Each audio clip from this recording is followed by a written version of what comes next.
शुक्रिया। Thank you, thank you.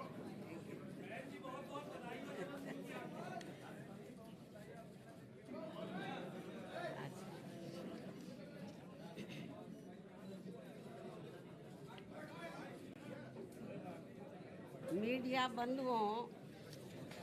जैसा कि आप लोगों को ये विदित है,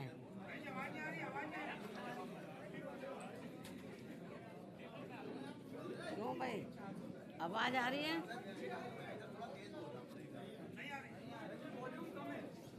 क्यों भाई उधर पीछे बोलो, आवाज कम आ रही है।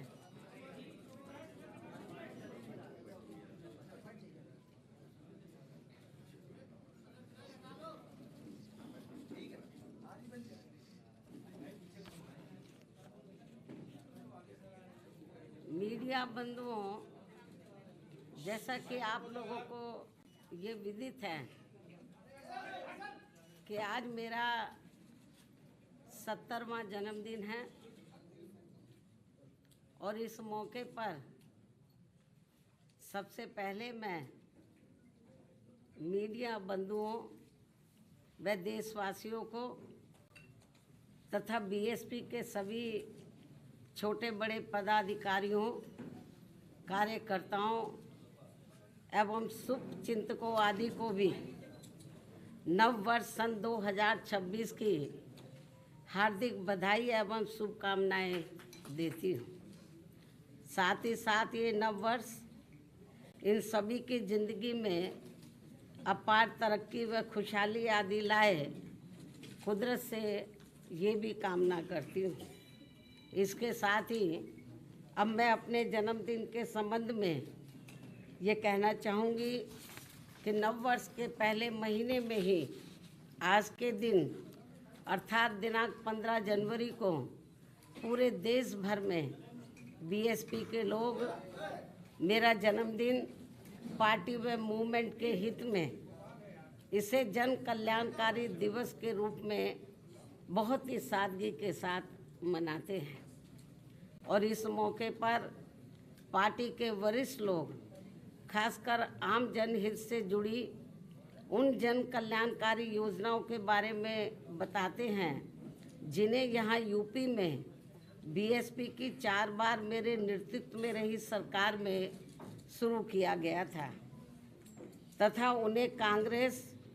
बीजेपी व अन्य विरोधी पार्टियों की सरकारों की तरह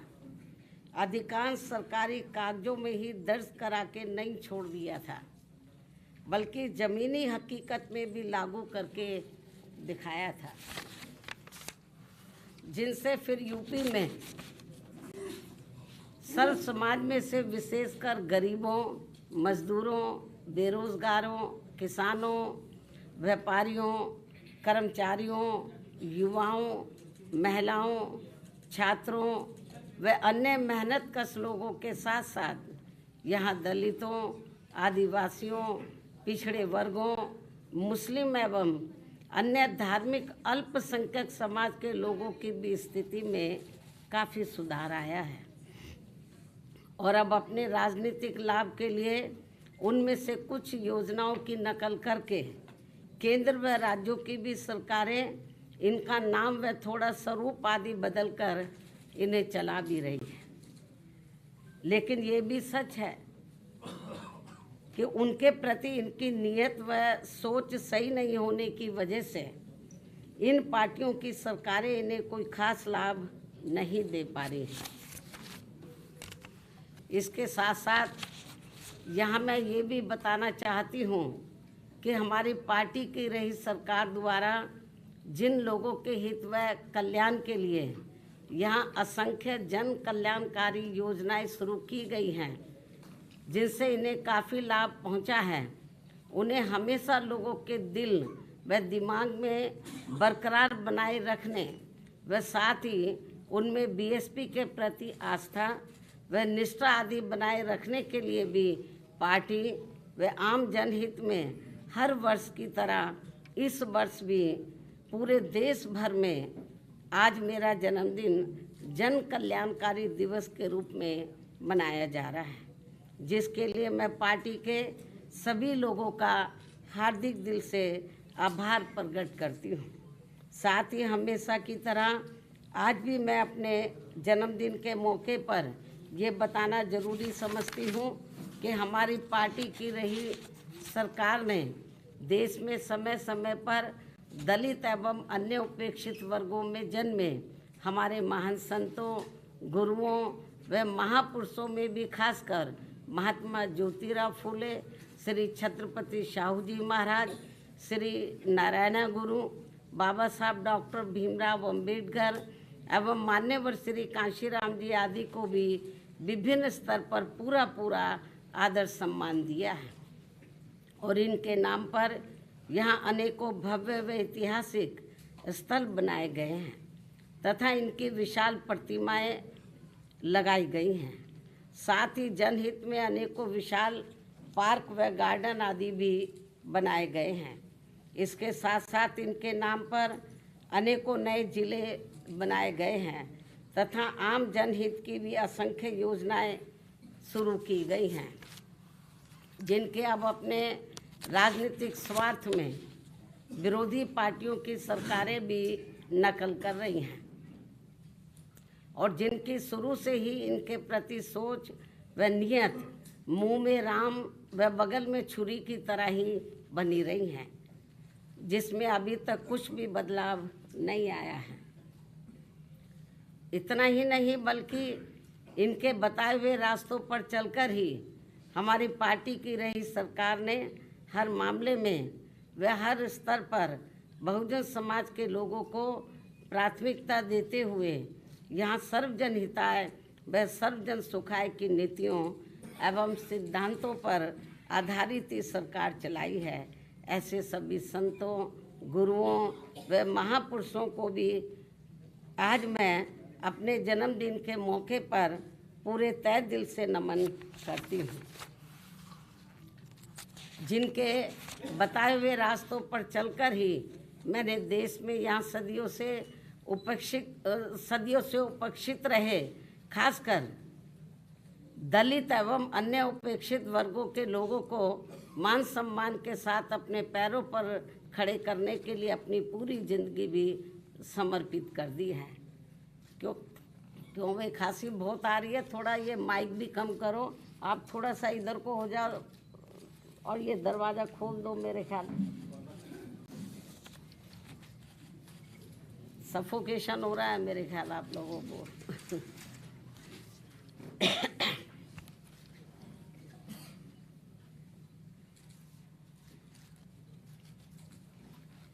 मैं आपको बता रही थी अभी जो हमारे संत गुरु और महापुरुष हुए हैं, जिन्होंने इस देश के खास तौर से दलित एवं जो अन्य वीकर सेक्शन के लोग हैं उनको पैरों पर खड़ा करने के लिए अपनी ज़िंदगी पूरी समर्पित कर दी है, तो उनको मैं नतमस्तक करती हूँ, नमन करती हूँ, जिनके बताए हुए रास्तों पर चलकर ही मैंने देश में यहाँ सदियों से उपेक्षित रहे खासकर दलित एवं अन्य उपेक्षित वर्गों के लोगों को मान सम्मान के साथ अपने पैरों पर खड़े करने के लिए अपनी पूरी ज़िंदगी भी समर्पित कर दी है। और जब तक मैं जिंदा रहूँगी और यदि अभी तक की तरह मेरा स्वास्थ्य भी बराबर ठीक बना रहता है, तो तब तक मेरा इन वर्गों के हित व कल्याण के लिए निरंतर प्रयास व संघर्ष आदि जारी रहेगा। और इस मामले में ना तो मैं कभी झुकने वाली हूँ तथा ना ही कभी किसी के दबाव व लालच आदि में आकर अपनी पार्टी की मूवमेंट से पीछे हटने वाली हूँ, जिसके लिए बीएसपी के जन्मदाता एवं संस्थापक मान्यवर श्री कांशीराम जी ने अपनी पूरी जिंदगी समर्पित कर दी है। इतना ही नहीं बल्कि इन्होंने अपने जीते जी हर मामले में मुझ पर पूरा भरोसा करके वह मुझे अपना एकमात्र उत्तराधिकारी बनाकर इस पार्टी की संपूर्ण जिम्मेवारी भी मेरे कंधों पर सौंप दी है, जिसे मैं अपने जीते जी किसी भी कीमत पर पीछे नहीं जाने दूंगी, बशर्ते ईवीएम हमारी मुश्किलें और ज़्यादा ना बढ़ाता रहे। ये मैं अपनी पार्टी के लोगों को विश्वास दिलाना चाहती हूँ, लेकिन इसके लिए मैं उनसे पार्टी को हर स्तर पर पूरा सहयोग करने की भी पुरजोर अपील करती हूँ। वैसे मुझे पूरा भरोसा है कि इस मामले में पार्टी के लोग मुझे कतई भी निराश नहीं करेंगे। इसके साथ साथ यहाँ मैं ये भी कहना चाहूँगी कि पार्टी द्वारा हर वर्ष इनके मूवमेंट को आगे बढ़ाने के लिए विभिन्न स्तर पर जो भी प्रयास किए गए हैं और इस दौरान जो भी उतार चढ़ाव आए हैं तथा विरोधियों द्वारा बीएसपी को कमज़ोर करने के लिए जो भी षड्यंत्र रचे गए हैं, तो इन सब का पिछले 1 वर्ष का पूरा लेखा जोखा मेरी हर वर्ष आज के ही दिन अर्थात मेरे जन्मदिन के मौके पर जारी होने वाली पुस्तक मेरे संघर्षमय जीवन एवं बीएसपी मूवमेंट का सफ़रनामा में हिंदी व अंग्रेजी में वर्णित कर दिया जाता है, जो फिर ये पुस्तक पार्टी में विशेषकर नए जुड़े लोगों के साथ साथ वर्तमान युवा पीढ़ी व आगे आने वाली पीढ़ी के लिए भी पार्टी व मूवमेंट के हित में उन्हें सही मार्गदर्शन व प्रेरणा आदि देने का ये अति महत्वपूर्ण कार्य करेगी, जिसका 21वें हिंदी व अंग्रेजी संस्करण का मैं विमोचन करूं। लेकिन उससे पहले मैं मीडिया के माध्यम से पार्टी के लोगों को सावधानी के तौर पर ये बताना जरूरी समझती हूँ कि देश में पार्टी की मूवमेंट को आगे बढ़ने से रोकने व कमज़ोर करने के लिए पिछले कुछ वर्षों से यहाँ कांग्रेस, बीजेपी व अन्य जातिवादी पार्टियाँ आए दिन किस्म किस्म के साम दाम दंड भेद आदि अनेकों हथकंडे इस्तेमाल करती रहती हैं, जिनका सही व समय से मुंह तोड़ जवाब देकर वे हर प्रकार की सावधानी बरतते हुए ही अपनी पार्टी के लोगों को पूरे देश में बीएसपी को हर स्तर पर मजबूत बनाना है और खासकर आबादी के हिसाब से देश के सबसे बड़े प्रदेश यूपी में फिर से यहाँ अपनी पार्टी बीएसपी को सत्ता में लाना भी बहुत ज़रूरी है। हालांकि इस संदर्भ में काफ़ी कुछ विस्तार से जानकारी मैंने दिनांक 9 अक्टूबर सन 2025 को बीएसपी के जन्मदाता एवं संस्थापक मान्यवर श्री कांशीराम जी की पुण्यतिथि के मौके पर यहाँ लखनऊ में इनके सम्मान में किए गए यूपी प्रदेश स्तरीय अति विशाल महाआयोजन में दे दी गई है। उन्हें मैं पुनः दोहराना नहीं चाहती हूँ, लेकिन यहाँ यूपी की आम जनता को सजग व सचेत करने के उद्देश्य से ये कहना जरूरी समझती हूँ कि पिछले महीने सन 2025 में उत्तर प्रदेश विधानसभा के हुए शीतकालीन सत्र के दौरान राजधानी लखनऊ में अकेले बीजेपी के ही नहीं बल्कि सपा व कांग्रेस के भी ब्राह्मण समाज के सभी विधायकों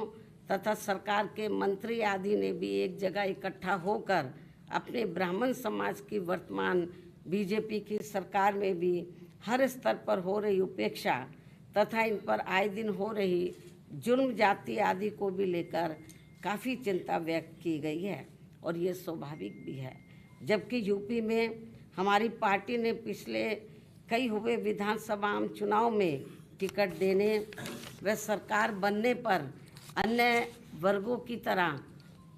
ब्राह्मण समाज को भी हर स्तर पर उचित भागीदारी दी है। साथ ही इनके ऊपर किसी भी प्रकार से कोई भी अन्याय अत्याचार आदि नहीं होने दिया है, जिसे ध्यान में रखकर अब यहाँ ब्राह्मण समाज को भी कांग्रेस, बीजेपी व सपा आदि इन पार्टियों के किसी भी बहकावे में नहीं आना चाहिए। वैसे भी अब ब्राह्मण समाज को किसी का भी चोखा बाटी आदि नहीं चाहिए और न ही वे किसी की धमकी से भी डरने वाले हैं, बल्कि उन्हें हर स्तर पर पूरा मान सम्मान व उचित प्रतिनिधित्व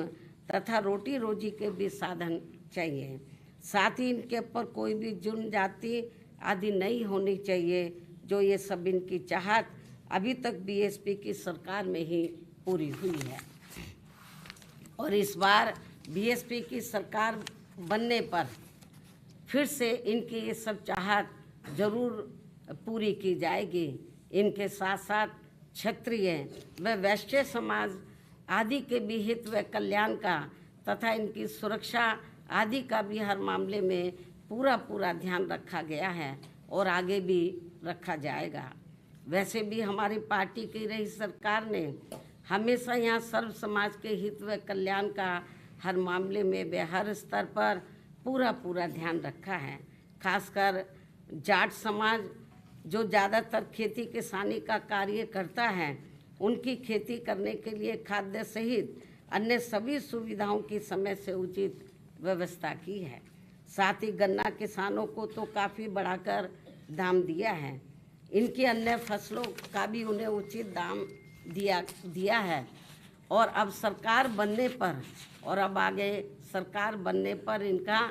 इसी प्रकार आगे भी जरूर पूरा ध्यान रखा जाएगा।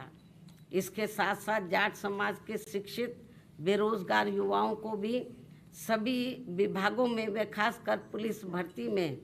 बिना कोई रिश्वत के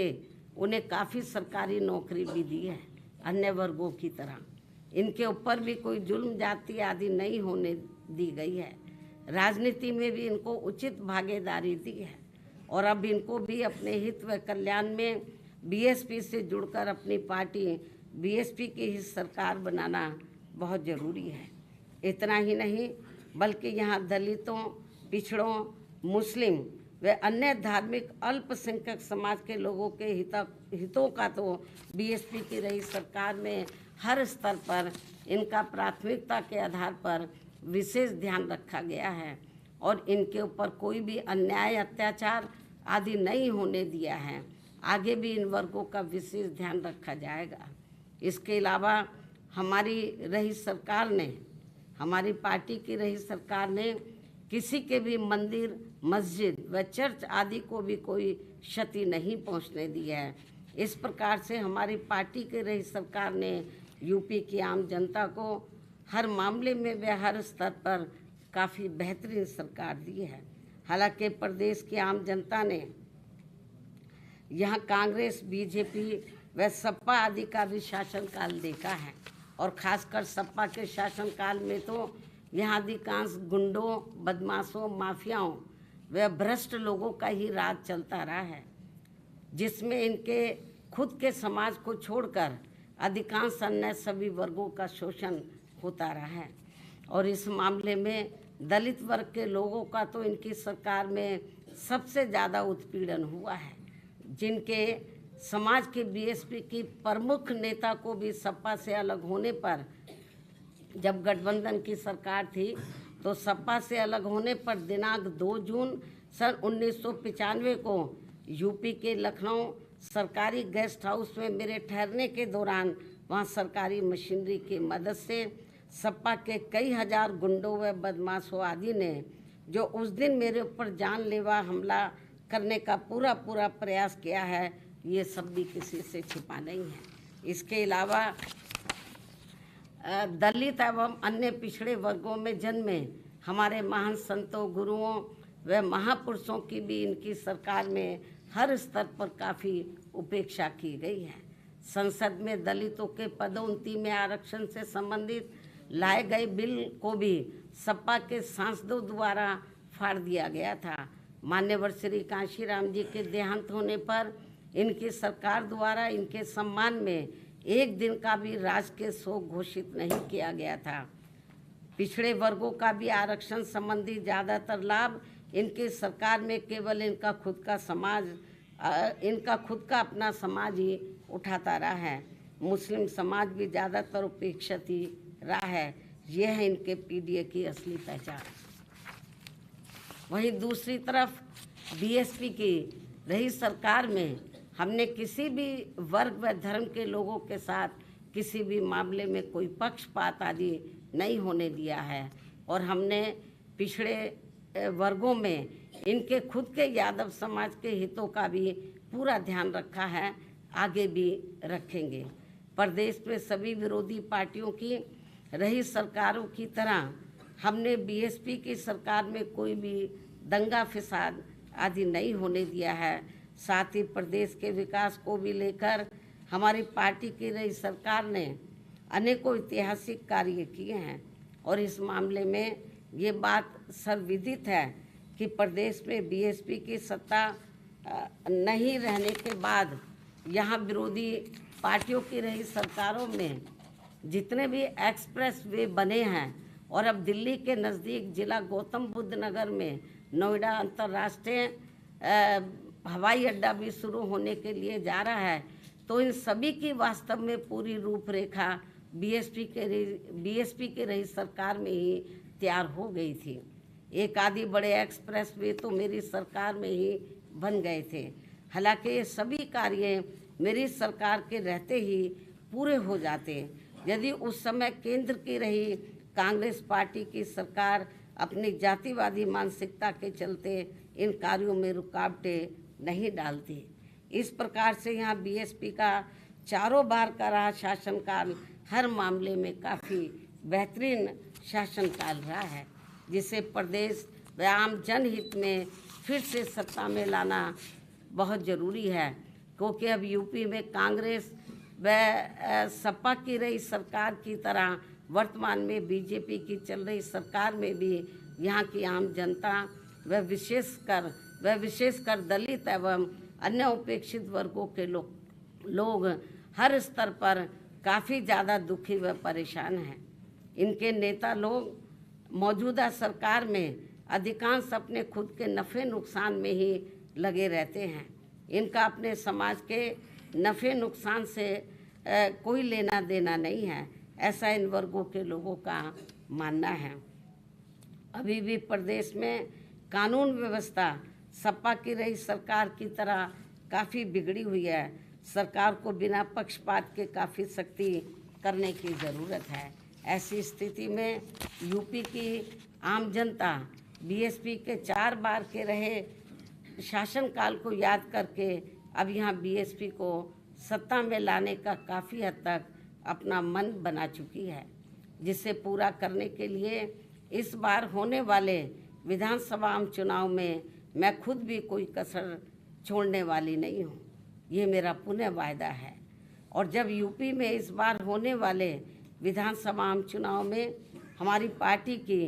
पूर्ण बहुमत की सरकार बन जाती है, जिसकी काफ़ी उम्मीद भी है, तब फिर हमारी पार्टी सन 2007 में पूर्ण बहुमत की बनी सरकार की तरह ही यहाँ हर मामले में व हर स्तर पर सर्वजन हिताय व सर्वजन सुखाय की नीतियों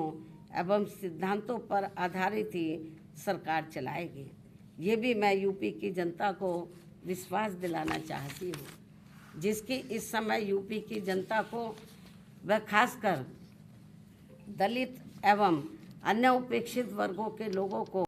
तथा विभिन्न क्षेत्रों में कार्यरत दुखी व पीड़ित लोगों को भी काफ़ी ज़रूरत है। वैसे भी इस समय यहाँ अकेले बहुजन समाज के लोग ही नहीं बल्कि अन्य सभी समाज के लोग भी अपनी विभिन्न समस्याओं को लेकर काफ़ी ज़्यादा दुखी व परेशान हैं। यहाँ कानून व्यवस्था भी ठीक नहीं है।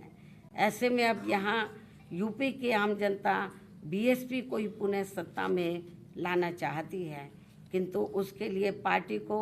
हर स्तर पर मजबूत बनाना बहुत ज़रूरी है। और यदि इस बार यह विधानसभा के आम चुनाव होने से पहले हमारी पार्टी हर स्तर पर मजबूत हो जाती है और जिसके लिए अभी से ही पार्टी के लोग पूरे जी जान से जुटे भी हैं, तो तब फिर अपनी पार्टी को इस बार यहाँ सत्ता में आने से कोई रोक नहीं सकता है, बशर्ते यहाँ प्रदेश की आम जनता चुनाव के दौरान कतई भी गुमराह नहीं होती है। इसके साथ साथ पिछले कई चुनावों की तरह इस बार भी होने वाले विधानसभा चुनाव में ईवीएम में धांधली व बेईमानी आदि नहीं की जाती है, जिसकी ये आम चर्चा है। लेकिन इसके बावजूद भी हमारी पार्टी ये सोचकर देश में सभी चुनाव पूरी तैयारी व दमदारी के साथ लड़ती है, पता नहीं कब ईवीएम में धांधली व बेईमानी आदि कराने वालों का सिस्टम फेल हो जाए, तो तब फिर चुनाव में सही रिजल्ट आ सकता है। ऐसा भी लोगों का मानना है। वैसे अब पूरे देश में ईवीएम के विरोध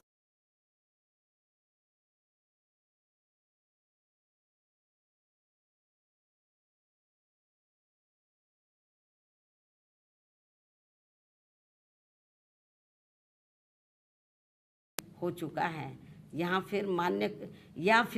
मान्य कोर्ट द्वारा भी इसमें कुछ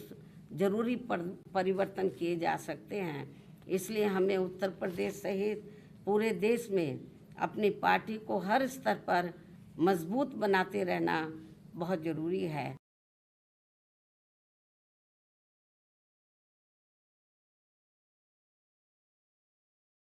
का भी कार्य चल रहा है, उसमें भी काफी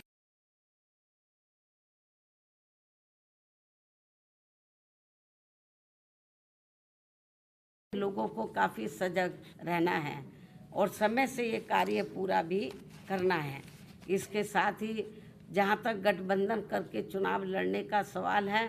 तो इस संबंध में फिर से यहाँ मैं अपनी पार्टी का स्टैंड स्पष्ट कर देना चाहती हूँ कि हमारी पार्टी का गठबंधन करके चुनाव लड़ने के मामले में अभी तक का अधिकांश अनुभव यही रहा है कि गठबंधन करके चुनाव लड़ने से हमारी पार्टी को फायदा कम व नुकसान ज़्यादा होता है तथा इससे पार्टी का वोट प्रतिशत भी काफ़ी हद तक कम हो जाता है। जबकि बीएसपी से गठबंधन करके चुनाव लड़ने वाली पार्टी को पूरा फायदा पहुंच जाता है, क्योंकि गठबंधन में बीएसपी का खासकर दलित बेस वोट तो गठबंधन करने वाली पार्टी को पूरा ट्रांसफ़र हो जाता है, किंतु उनका विशेषकर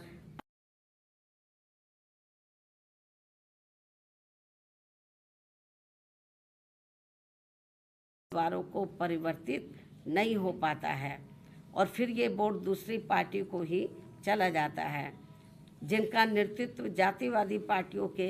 हाथों में होता है। यही मुख्य वजह है कि देश में अधिकांश पार्टियां बीएसपी से गठबंधन करके चुनाव लड़ना चाहती हैं, क्योंकि उनको फ़ायदा पहुंचता है। लेकिन गठबंधन करने के मामले में हमें बीएसपी के हित को भी देखना बहुत ज़रूरी है। ऐसी स्थिति में अब हमारी पार्टी उत्तर प्रदेश सहित पूरे देश में विधानसभा व लोकसभा का भी आम चुनाव अकेले ही लड़ना ज़्यादा बेहतर समझती है और यूपी में जब इस बार चुनाव होगा अकेले ही चुनाव लड़ेगी। कोई गलतफहमी किसी को भी अपने आप में पैदा नहीं करनी चाहिए।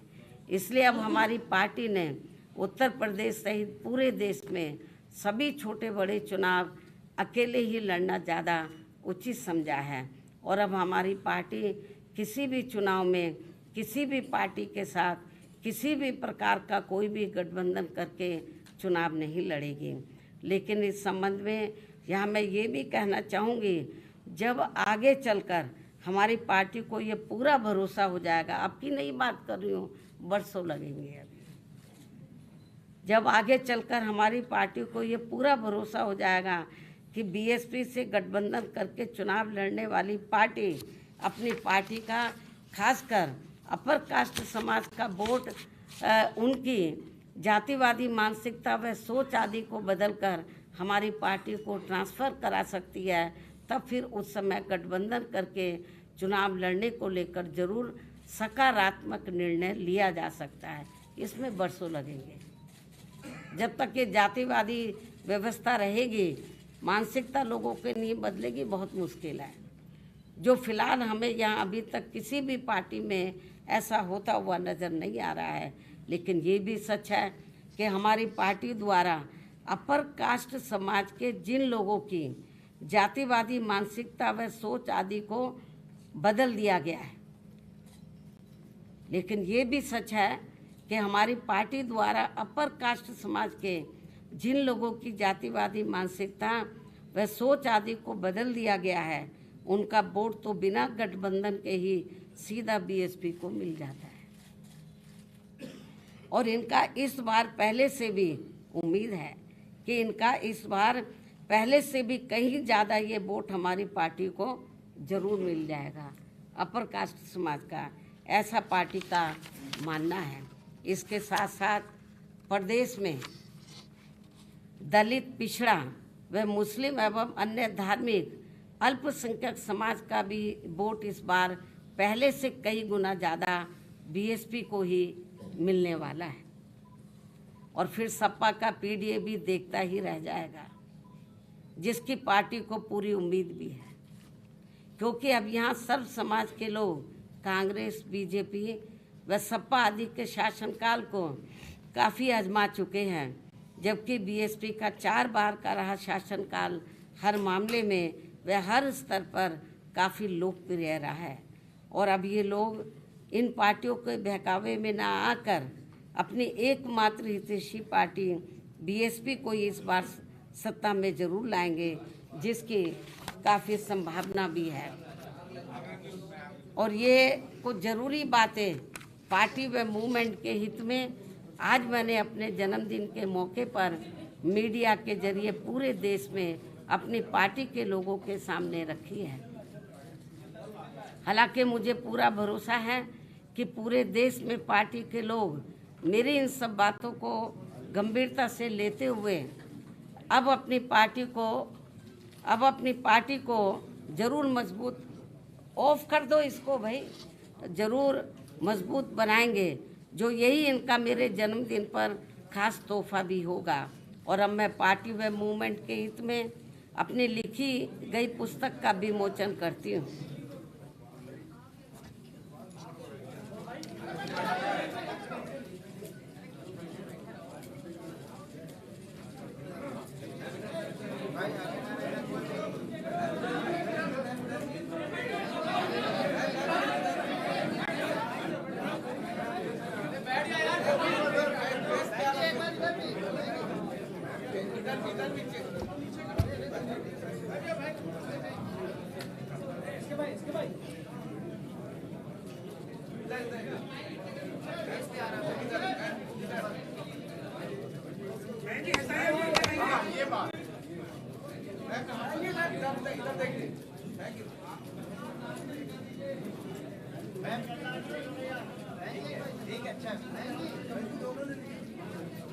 दोनों हाथ में ले लिया,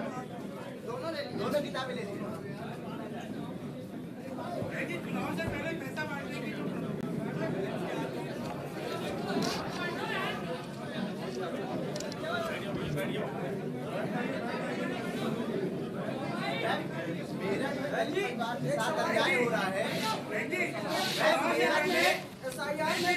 मेरा हो रहा है।